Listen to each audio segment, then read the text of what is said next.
সুজাতা, তুমি এখানে বসে আছো? আচ্ছা শোনো না, আমার কত খিদে লেগেছে, একটু আমাকে খাবারটা দিয়ে দাও। খিদে লেগেছে মানে? সারাদিন এদিক ওদিক ঘুরে বেরিয়ে বাড়িতে এসে খিদে লেগেছে বললেই হলো? তা বলি, স্নানটা কখন করবে? ধুর, এখন আমার খিদে পেয়েছে, আগে খাবার দাও তো। শোনো, আমি খাবার দাবার খেয়ে তারপরে স্নান করে নেবো। আচ্ছা, তোমার লজ্জা করে না? দিনের পর দিন এইভাবে না স্নান করে গাতে যেমন পচানি পচানি গন্ধ। কি মুশকিল, আমার এখন খিদেতে পেটে চোচো করছে, আর এখানে আমার বউ আমাকে শাসন করছে। ঠিক আছে, তোমাকে আমার খাবার দিতে হবে না, আমি আমার নিজের খাবার নিজেই নিয়ে নিচ্ছি।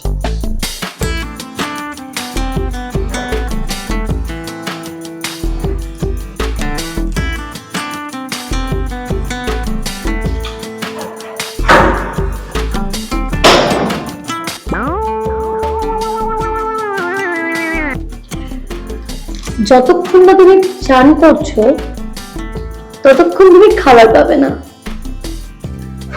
কথায় আছে না, ঘুঘু দেখেছো, ঘুঘুর ফাঁক তো দেখোনি।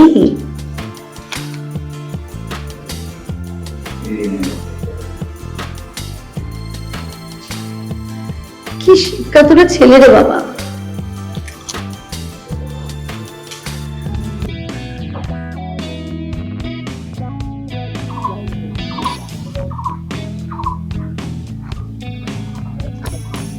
এই শোন, এই শোন, কি ব্যাপার এখানে তুই এইভাবে কি আছিস?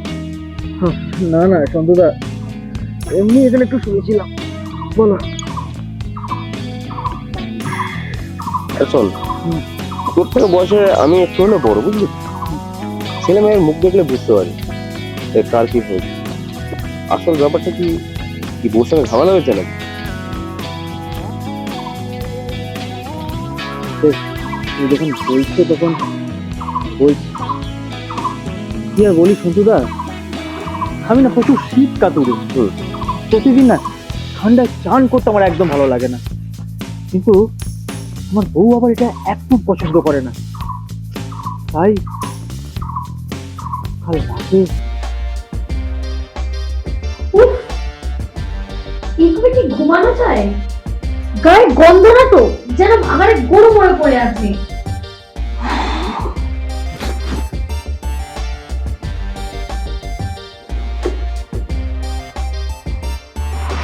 এই একদম ছবে না আমায়।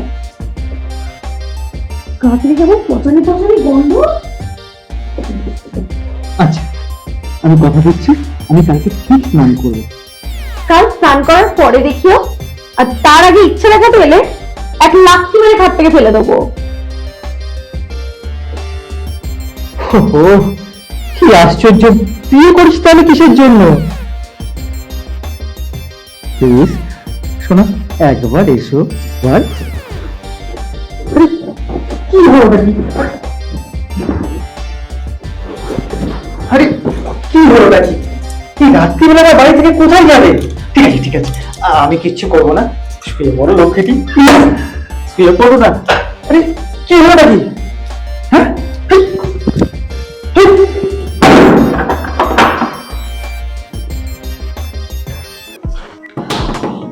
প্লিজ দরজাটা খুলো না, আজকে আমার কখনো ইচ্ছা হবে না। কত সময় একবার দরজাটা খুলো না, ঠান্ডা রে।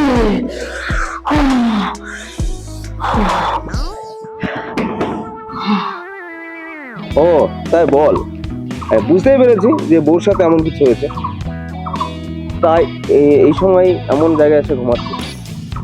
তা ভাই একটা কথা বলিস, যাই করিস না বউর কথা শুন, না হলে ভাগ্যে দুর্গতি আছে। শোন, বাড়ি যা, গিয়ে স্নান করে ভালো করে তারপর বউর কাছে যা, বুঝলি? আসছি আমি তাহলে।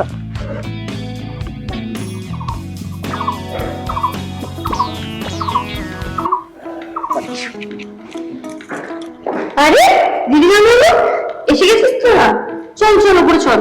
হ্যাঁ যাবো তো বলে, সে যখন করেছি তখন তো করে যেতেই হবে। তা শালি, আমার বরটি কোথায়? মানে আমার ভাইরা ভাই। আর বলো না, বিছানায় পড়ে পড়ে ঘুমাচ্ছে। যাও তুমি ওর কাছে যাও, আর তুই চল আমার সাথে। এই ভালো ভালো, তোমরা দুই করে কি করবো? আমি যাই আমার ভাইরা ভাইয়ের সাথে গল্প করি। এই তুই চলে যা, ছাড়।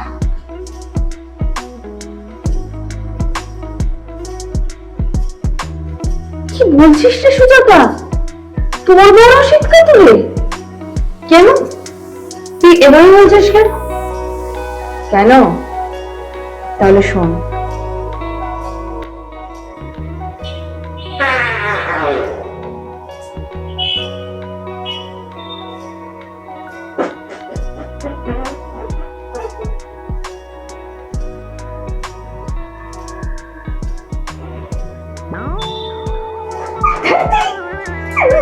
কম্বলের কথা পারলে কি ঘুমাতে পারে?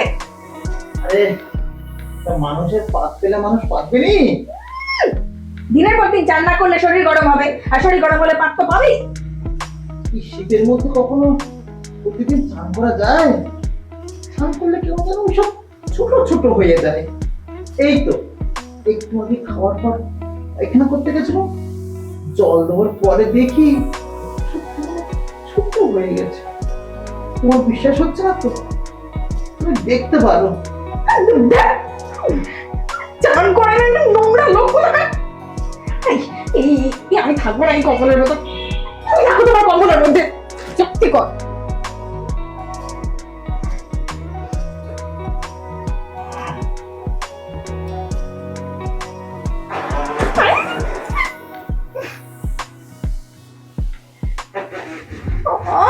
ভালো লাগে না।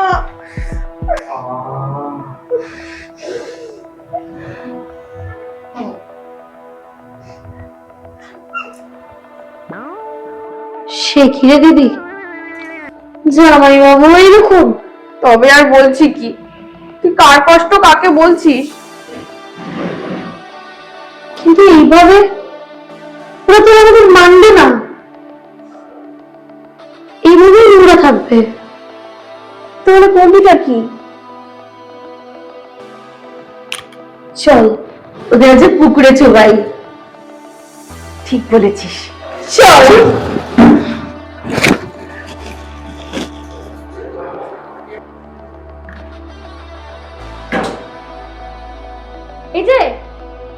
এই যে গায়ে পচা গন্ধ ছেলে, ওঠ, এখানে আরাম করে ঘুমানো হচ্ছে। ওঠ বলছি। এই এই কথা ছেলে, নিজের ঘরে ঘুমোতে পারছ না বলে শালীর ঘরে এসে ঘুমাচ্ছিস? ও শালা, ও বলছি।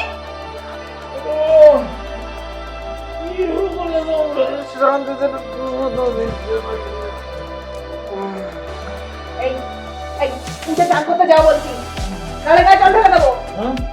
দেখেছিস তো? ওরে বাবা রে, এই বিছানা জল ঢালবে নাকি? তুই আমাদের জল শুরু ঢালবো না, আমরা এক্ষুনি চা করতে যাচ্ছি।